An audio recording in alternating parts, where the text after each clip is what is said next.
Japan's story is written in water and mountains. For centuries, oceans kept enemies away, storms fought battles for them, and rugged terrain gave defenders every advantage. But these same forces also left Japan vulnerable, isolated, and at times, desperate. Japan is a chain of islands. That isolation made it one of the hardest places on Earth to conquer.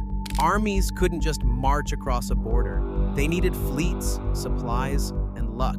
Even the mighty Mongols, who once controlled most of Eurasia, failed here. Their ships were swallowed by typhoons before they could land. But the ocean that kept invaders out also trapped Japan inside. It meant trade was limited, resources were scarce, and survival depended on controlling the sea. Geography built Japan's shield, but also its cage. Even if they step onto the islands and another barrier rises, mountains. They slice through the land like jagged walls, making most of Japan nearly impassable.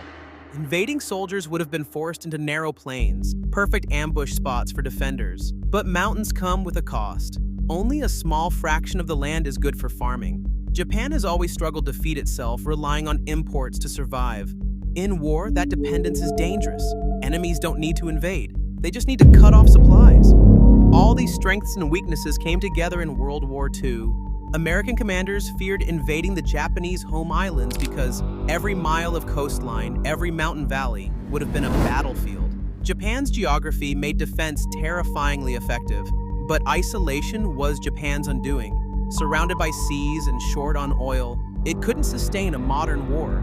Blockades starved the economy, and eventually bombers reached the cities directly.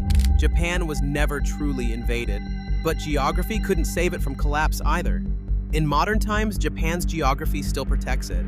Oceans separate it from rivals like China and Russia, and its mountains guard its heartland.